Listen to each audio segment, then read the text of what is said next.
Hi everyone, welcome to Online Study for You. I hope you all are doing absolutely fine. Well, first of all, if you are new to this channel or if you haven't subscribed the channel till now, make sure to subscribe and also turn on the bell icon so that you can get the notification of all the videos and all the important stuff that we are uploading on our channel. Well, in this video, we are going to discuss about the syllabus or the important topics that you have to prepare for TCA Digital. Also, we'll be solving the questions as well so that you can get some sort of idea, okay, that what sort of questions will be asked from you during the exam. So, as you all must be knowing that from first of week of August itself, the TCA Digital is hiring is going to be started for some of the colleges, for some of the premium colleges, right? So if your college is one of them, so start your preparation as of now. Also, there is important thing for other 2022 pass outs as well, that TCS NQT official hiring is also about to start, maybe 1 or after 2 months. So you also guys start your preparation. Don't wait for a specific time. Start your preparation, and obviously this preparation will be helpful for you not just for TCS but for other companies' exam as well, right? So this was the whole thing. Well, let's understand that okay, what sort of questions will be important for us, or what sort of topics will be important to us, and that will be important to prepare. So first of all, we'll be understanding that, right? But before this, let me show you something that will be helpful for you. So as you can see here that this is our TCA Digital 2021 new pattern preparation kit for you for your digital and internal exam, right? So here what will be consisting of? It will be consisting of digital aptitude, digital English and digital coding. Okay, so you know that they all are important sections, and see, everything is going to be a very good level in TCA digital exam, maybe whether it's digital, whether it's aptitude, okay, whether it's coding, right? So everything is going to be of very good level. And here you can see there is some quizzes available for you as well, right? So that can be helpful for you to analyze yourself. So I hope that this course will be helpful for you. So have a look on the course and the stuff, and if you're interested, go for it. This will definitely help you for your preparation. We'll see in the digital exam, uh, whether the question is going to be very difficult or the question is going to be easy, what sort of thing is there. So let me tell you that some questions that you will find in the TCA digital exam, you will find them, okay, that is easy, I can solve it. But there will be some time constraints, so that can be, or definitely that will be an issue. Time constant, as if like if you will check for the previous year papers that we have also solved in our course as well that I just showed you.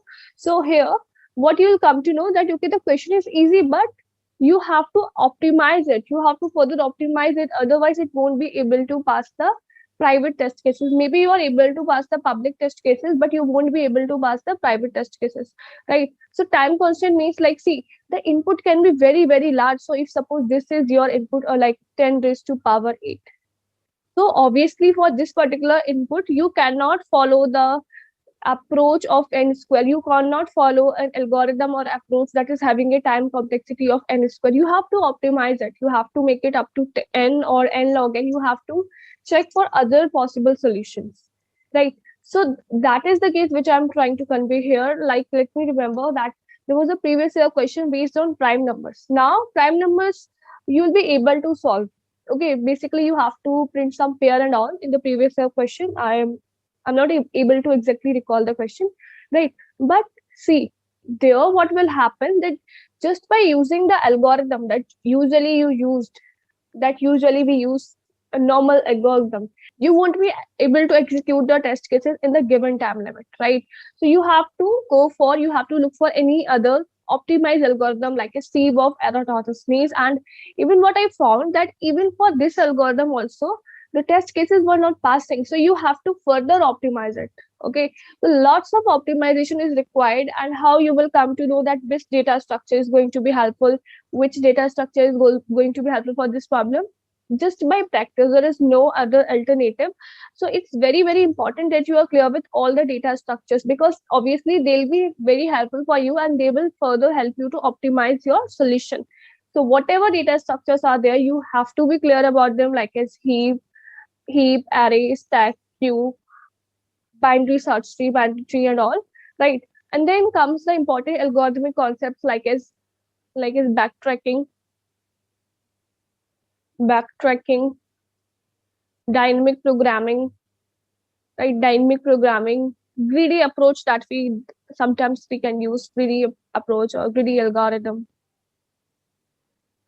right? So these kind of things are very, very important for you. That will be very, very helpful for you. And some standard algorithms are there that you should be aware of, because somewhere I'm not saying that exact the same algorithm is going to work there for the question, but somehow some kind of, after making some kind of modification, maybe you will be able to use that. So it's important for you to be aware of these sort of topics, and if you're good at the data structure part, if you're good at the algorithm part, you will be able to solve the question. Okay, so the thing is, you have to practice as much as you can. As of now, you are having just, I can say, approximately 1 month. So in that 1 month, just start solving the questions, make a particular strategy for aptitude part, for a verbal part, for coding part as well. So it's not like just you are focusing to the coding part only. Give some efficient amount time to each and every section, because every section matters. Like there is not a particular overall cutoff. There will be a sectional cutoff. So you have to be good at each and every section. So you have to take care of each and every section basically. So start your preparation and start giving time to each and every section, and practice as much as you can. Like, because practice is the only thing that will help you. There is no other shortcut or alternative available. We have also discussed all these previous year questions that will be definitely helpful for you in our course as well that I just showed you. So that will be helpful for you. And the link for the course is given in the description itself. Well, let's see our first question now, so that you can get some sort of understanding that, okay, what sort of questions can I expect? So, this is our question. The question says that given schedule of trains and their stoppage time at a railway station, find minimum number of platforms needed. A note is also given that if train A's departure time is X and train B's arrival time is X, then we can't accommodate train B on the same platform as train A.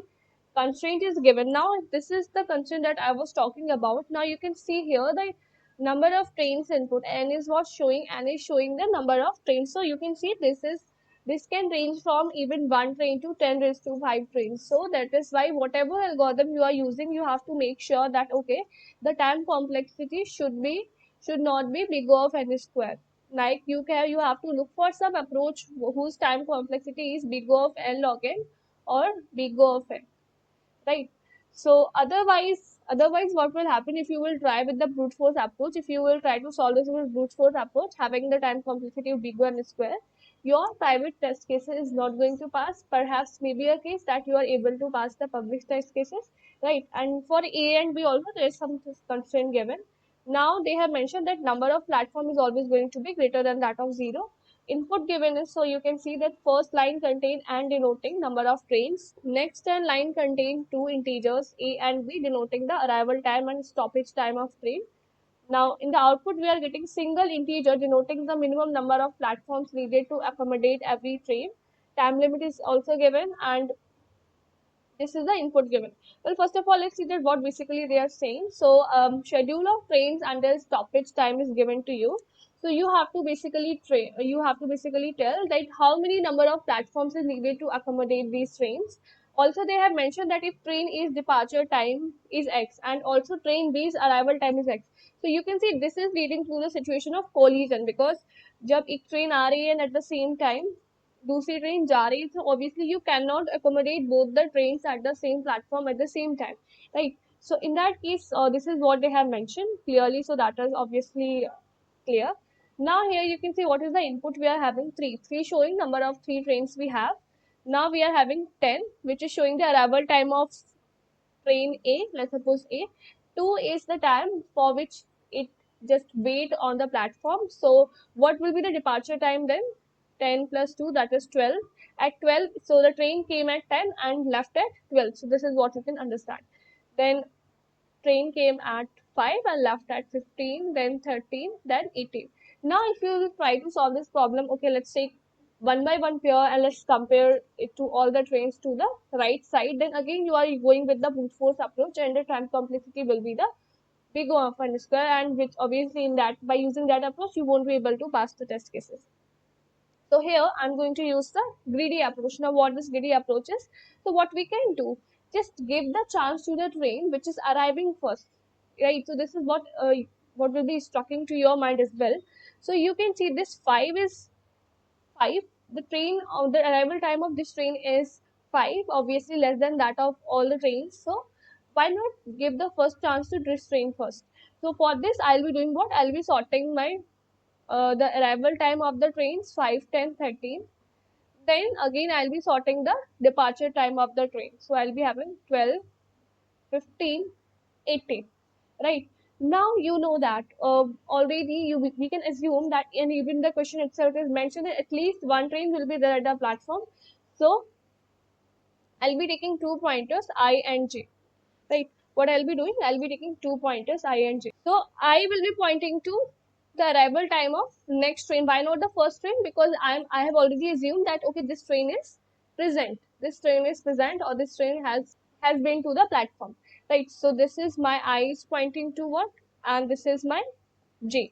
And the variable J I am having. So J is pointing to the departure time of the first train.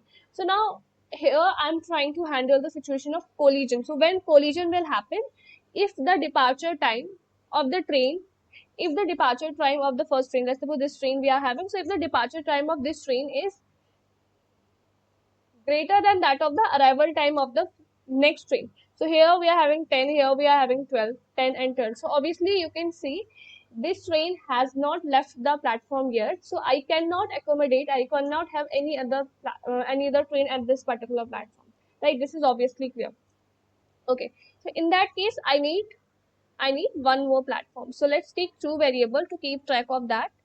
First of all, I'll be taking maximum platform, or like maximum plat, and next one is required platform. Okay, so initially I'll be initializing both of them as 1 1. Now here you can see this scenario happened that okay, this 10 is less than that of 12. So what I can conclude that okay, one more platform is needed where I can accommodate this train. So that's why what I'll be doing, I'll be increasing the value of max plot, and as if max plot values will increase, so here also required platform is going to be what, 2. Now what will happen, my I value will be incremented, and now I'll be comparing this arrival time to this departure time. So here you can see the arrival time is 13 and the departure time of this train is 12. It means now this platform is vacant. This platform is vacant, so I can have one train. So what I'll be doing, okay, now I need one platform. So I'll be reducing the value if I found that okay, one platform is vacant. So here I can have this particular train, right? So again, this required platform should contain the maximum platform that were needed during this journey. So this will remain as it is, that means 2.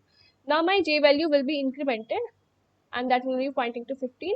Now again, you can see what? You can see that the arrival time here is 13 and the departure time here is what? 15. It means what? It will lead to a collision because this train has not left yet. So I need one extra platform. So that value is maximum platform value is going to be 2. Now again I'll be incrementing by I, but you can see now no more train is left. So as if I'm doing this again and again, so obviously I have to take a loop. So the loop condition is going to be false, and I'll be coming out of the loop, and you can see the maximum value that was there, so that will remain up to 2 only, right? So during this journey of my trains covering and all, what were the maximum number of platforms needed? They were 2. So what will be my output? 2 will be my output, and that is what we are getting in the result as well, right? So I hope the question must be clear to you, and the approach that we are going to use for solving this problem, that also should be clear to you. So now let's quickly move to the compiler and let's code this part, right? First of all, I'll be taking n is nothing but the number of trains that we have as input, right? And then what I have to do, so I'll be taking two array basically. So first, or you can say two lists in terms of Python. So first of all, first one is going to be arrival, and next one is going to be departure, right? So these are my two lists. What to put equal to? So as of now, they are empty lists, right? So now what I have to do, I have to take the input for I in range. Okay, so what I'll be getting is input is, I'll be getting two values, A and B, two integers, line by line up to n lines basically. So what I'm going to do is, so let's take A, B equal to, map, so they both are of integer type, dot split. So what I'm going to do, I'll be storing this a value to my arrival list, arrival dot append a, and now departure will be consisting of what, a plus b, because you know a is what, arrival time, and b is the time for which the train was waiting or was present at the station. So I'll be doing departure dot append a plus b. Right, so at the last, let me show you this as well. So arrival, let us print, and let us print departure. Let's run our code. So 3 is the number of trains that we are having, then 5, 10, 3, 2, 12, 34. So you can see this is what we are getting, 5, 3, 12, and 15, 5, 46. Okay, so that is fine, that is working perfectly fine. Now what I have to do, so arrival list we have, departure list we have. Now we have to implement our main logic that we just discussed. So for this, I'll be defining a function that will be doing our work. So what I can do is that print platforms. So I'm naming my function as platforms, and to this function I'll be passing what, arrival list, departure list, and the number of trains. Right. So now let's write our function that is platforms, where we have to do the actual thing. Right. So this will be having arrival, departure, and n, the number of trains. Now first of all, what you have to do, you have to sort your arrival list. So let's sort this. Now the sort function that we use in Python, this uses sim sort algorithm, and the time complexity of this is going to be n log n.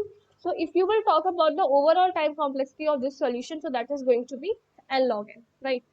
And then departure dot sort. So I have sorted both the lists. Now what I'm supposed to do is that, so I'll be taking two variable. One will be holding my answer, so I'm initializing this with 1, and another is required platform, so this also I'm initializing with 1, because as of now I'm assuming that at least one train is there, and for this at least one platform is needed. Obviously they have also mentioned the same in the question also. So now I'll be taking two variables, as I mentioned, I and j. I will be pointing to 1, it means the arrival time of the next train, and j will be pointing to the departure time of the first train. Now let's take a loop that while I value is less than that of n and j value is less than that of n, what I have to do, I have to simply check that if arrival of I is less than or equal to departure of j. So it will lead to what? It will lead to collision. So obviously I need platform. So I'll be doing required platform plus equal to 1. It should be 1 here. And then I'm going to increment the value of I as well. Now I will be pointing to the arrival time of next train. Let's check for this as well. Elif, let me copy the same thing from here. That is if arrival time of I is greater than that of departure j.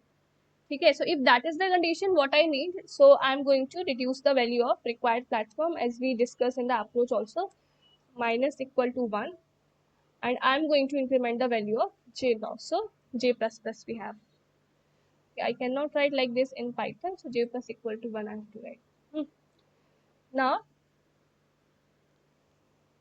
what I have to do, so in our answer, what will be taking the maximum platform that were needed during this journey. I will be simply doing answer equal to max of answer, comma, required platform. So whatever value is maximum, so that will be stored, right? And at the last, what I'll be doing, I'll be returning the answer.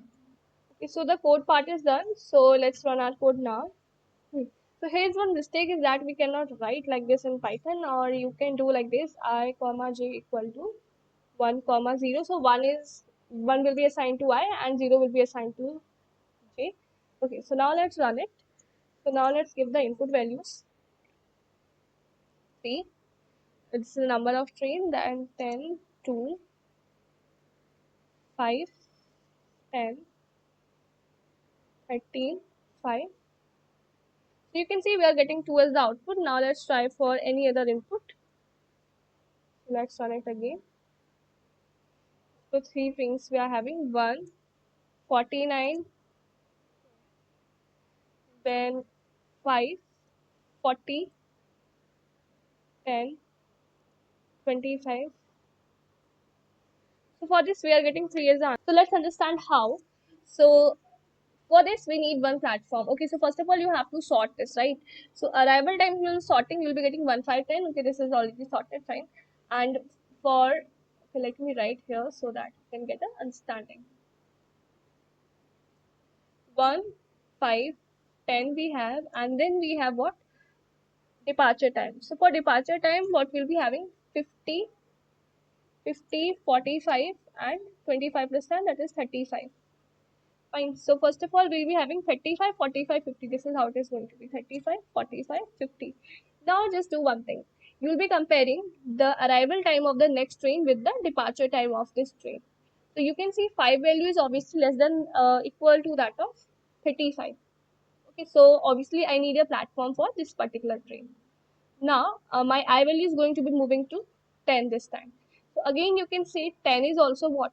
10 is also less than that of the departure value of the first train. Okay, so again I need one more platform, and for this again I'll be incrementing the value of I, and you can see now I value has moved beyond the limit of the number of trains. So that's why how many number of platforms were needed to me during this journey? They were 3.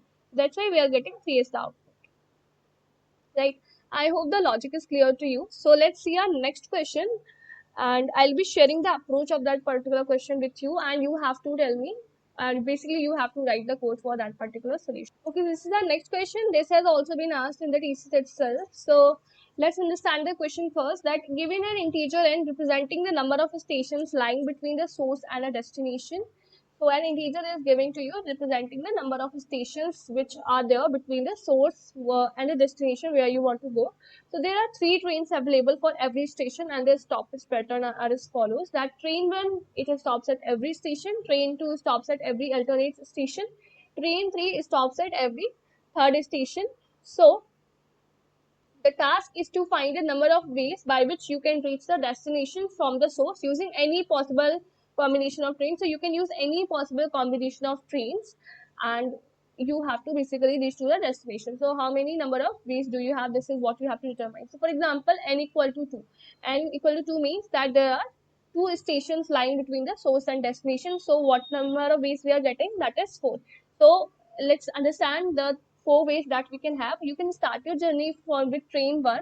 Now train 1 will be stopping at each and every station. So train 1, it will be starting from source, then station 1 it will be stopping, then station 2 it will be stopping, and at the last you will be reaching the destination. If you are starting your journey with train 2, so what train 2 does, it stops at every alternate station. So it will be directly stopping to station 2. Okay, and then and the next thing that you will be getting is your destination itself. So then you can use train 1, because train 1 will be stopping at what? At every station. So from here you will be directly reaching to your destination and where your train will be stopping. Next we have a train 1. So you can again start your journey from train 1. Then your train 1 obviously will be stopping at station 1, and then you can go for train 2, right?